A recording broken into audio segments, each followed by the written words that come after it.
Halo semuanya, kembali lagi di channel gua, Pega Kiswanto. Di video kali ini gua bakal bahas film Girl From Nowhere Season 2. Kali ini gua bakal bahas lagi untuk episode 2. Tanpa berlama-lama lagi, mending langsung masuk aja ke pembahasan isi videonya. Tapi seperti biasanya, sebelum itu jangan lupa buat like, komen, dan subscribe. Nyalain lonceng notifikasinya supaya kalian gak ketinggalan setiap kali gua update.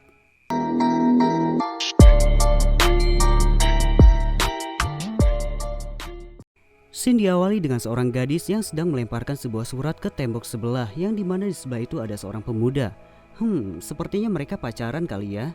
Namanya juga anak muda kan. Namun si pemuda itu saat membaca suratnya ternyata mereka berdua akan menjadi teman sekelas. Dan pemuda itu pun memberikan sebuah makanan ringan. Namun setelah itu datang seorang guru yang arogan sepertinya. Dan Nano di atas yang sedang duduk santuy. Film ini dimulai pada mading yang berisikan aturan-aturan di sekolah itu. Scene berganti di ruang kepala sekolah yang mengatakan jika sekolah itu harus digabung. Mau tidak mau karena sekolah itu diambang kebangkrutan. Namun salah satu guru bernama Bu Narumon tidak mau sekolah itu digabung dengan sekolah pria. Alasannya adalah persoalan bahwa sekolah tersebut merupakan sekolah terbaik para siswinya yang terkenal sangat santun dan sopan. Karena itu Bu Narumon tidak ingin sekolah itu reputasinya menjadi hancur hanya karena akan digabungkan. Namun kepala sekolah itu mengatakan, jika kau tidak ingin digaji, sekolah ini bisa-bisa saja terus berjalan. Di ruangan lain, Bu Narumon berkata jika ia sangat berat dengan keputusan kepala sekolah dan mengatakan jika secara tidak langsung mengundang para musuh untuk masuk ke rumah kita. Namun salah satu guru lainnya mengatakan jika bukan memang seharusnya disatukan karena pada akhirnya mereka juga akan bertemu. Namun Bu Narumon bersikeras jika itu jangan sampai terjadi. Di kelas, Nano dan siswi lainnya membicarakan soal penggabungan sekolah itu. Sebagian siswa itu berkata bagaimana yang akan terjadi kalau sekolah itu digabung. Tapi Nano berkata kalau mereka itu para laki-laki itu tidak berbahaya. Seperti yang kita ketahui, Nano adalah gadis misterius yang suka sekali pindah-pindah tempat sekolah untuk mengungkap sebagian kebenaran. Scene berganti lagi pada seorang pemuda yang sedang melihat aturan-aturan para siswi di sekolah itu. Namun secara bersamaan, Nano tiba-tiba saja datang dan memperkenalkan dirinya.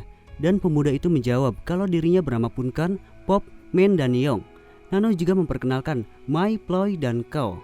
Lalu salah satu gadis itu menyapa, namun Nano berkata mendekatlah karena mereka tidak mungkin bisa mendengar suara kalian. Nano juga ingin sekali mengajak keempat pemuda itu untuk keliling sekolah, namun sayangnya tidak bisa. Lalu menyuruh Mai, Ploy, dan Kau untuk berkeliling sekolah itu. Dan Nano mengatakan benar kepada Nang Nong yang secara tidak sengaja datang di saat mereka berkenalan. Kemudian Mang Nong mengajak mereka berkeliling. Yang pertama Nang Nong mengatakan kalau ini adalah ruang musik. Namun Punkan berguyon kalau ada ruangan musik apakah ada ruangan lirik. Karena mereka semua selalu bersamaan kan. Semuanya tertawa. Lalu Nano membenarkan jika anak laki-laki itu menyenangkan. Nang Nong kemudian mengajak siswa itu berkeliling lagi dan mengenalkan beberapa ruangan di sana. Tanpa diketahui siswi di sana, ternyata ada salah satu guru yang memotret mereka. Dan ternyata foto itu ditunjukkan kepada Bu Narumon, guru yang menolak keras penggabungan para siswi dan siswa. Dan Bu Narumon juga memiliki rencana. Pada hari itu, di acara pengumpulan semua siswa, Bu Narumon memberikan informasi masalah aturan kecil yang disebut aturan pembatasan sosial, yang artinya para siswa dan siswi harus menjaga jarak. Aturan itu dimulai pada upacara pagi dan membuat barisan beda. Para siswi harus berbaris di sebelah kanan, sedangkan siswa di sebelah kiri, dan kelas pun dipisah. Ini untuk menjaga kehormatan para siswi dan membentuk siswa menjadi pria yang sejati, artinya tidak merusak. Pagi itu juga para siswa berlari di depan kelas yang katanya itu merupakan olahraga yang bagus untuk kesehatan, kata Bu Narumon yang maksudnya untuk menghindarkan mereka dari pikiran kotor atau cabul. Scene berganti ketika salah seorang siswa membeli es coklat. Namun hal itu langsung diambil oleh Bu Narumon yang katanya itu bisa meningkatkan hasrat seksual mereka. Di kantin sekolah, para siswa merasa kelelahan.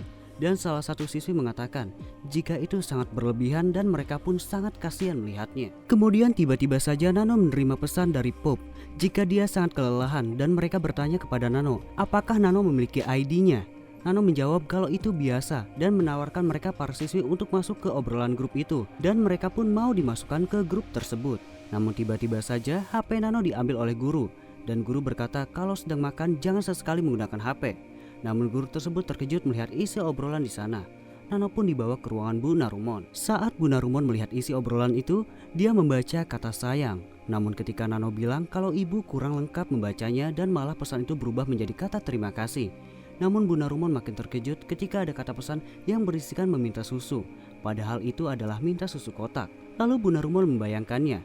Lalu dia berkata, Ini harus diatasi. Suasana pagi saat itu di sekolah, HP mereka internetnya mendadak mati. Malam itu Bu Narumon sedang duduk di sebuah ruangan sembari melihat sebuah foto dan kemudian membayangkan masa lalunya. Masa lalu itu muncul ketika dua orang di foto tersebut sedang memakan es. Mereka berdua membicarakan akan ke fakultas mana, dan salah satu dari mereka menjawab akan mendaftar di fakultas pendidikan. Mereka tertawa bersama, lalu Shin kembali ke Bu Narumon. Keesokan paginya, Nano dan teman-temannya pergi, lalu salah satu dari mereka bertanya, apakah dia masih berhubungan? Nano berkata, iya, karena dia memiliki aplikasi baru yang namanya aplikasi Cinta Sejati. Aplikasi itu seperti aplikasi pencari jodoh dan sahabat. Mereka pun akhirnya mengunduh aplikasi tersebut. Lagi-lagi Nano disidang oleh Bu Narumon. Dia dituduh yang mengenalkan aplikasi cabul tersebut ke teman-temannya. Nano mengatakan pada Bu Narumon kalau menggunakan aplikasi itu bisa menemukan sahabat bahkan jodoh. Dan Nano juga mengatakan jika ibu menggunakan aplikasi itu, ibu bisa mencari teman dan lain-lain. Namun Bu Narumon malah marah pada Nano dengan mengatakan jangan pernah usil dengan kehidupannya. Di sini Nano mengatakan biarkan saja para murid menggunakan aplikasi itu agar para guru pun bisa mengawasinya. Bahkan Nano mengatakan kita tidak akan kalah perang jika kita mengetahui musuh kita. Ya iyalah Nano, orang kita tahu musuh kita. Kemudian Bu Narumon pun mengunduh dan menggunakan aplikasi itu. Shin berganti kedua murid di sebuah kursi yang bernama Rutai yang sepertinya memiliki sebuah masalah. Namun saat Rutai bersedih, Narumon berusaha menenangkan dirinya. Dan datanglah seorang pria yang mengatakan jika dia yang salah dan meminta maaf. Ini merupakan adegan di masa lalu Bu Narumon. Di lapangan upacara saat semuanya berkumpul, di salah satu teman Bu Narumon memberikan sebuah catatan yang isi di dalamnya percakapan para siswa yang cabul. Bu Narumon juga mengatakan jika ini semua demi kebaikan mereka semuanya. Ia juga menyuruh para siswi untuk belajar di gedung biasa, sedangkan para siswa di sebelah sana. Bu Narumon juga bahkan menyita HP mereka semuanya. Setelah selesai, Bu Narumon melihat ada siswa dan siswi yang sedang berjalan berduaan, lalu mengatakan kalian harus menjaga jarak. Jika tidak, harus menggunakan lorong yang berbeda. Namun tiba-tiba saja Nano ada di hadapan Bu Narumon dan menawarkan es. Namun Bu Narumon tidak ingin, lalu pergi dan Nano mengikutinya dari belakang.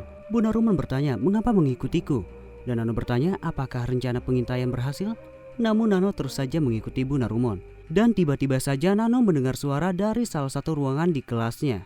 Ternyata itu Punkan dan Nangnong. Lalu Bu Narumon marah besar dan memukul mereka hingga kepala Punkan berdarah. Lalu mereka pun berlari. Di kelas, seorang guru memberikan kabar buruk mengenai Ruta yang meninggal karena melakukan aborsi dan banyak kehilangan darah. Ternyata ini adalah scene di mana masa-masa Ibu Narumon bersekolah.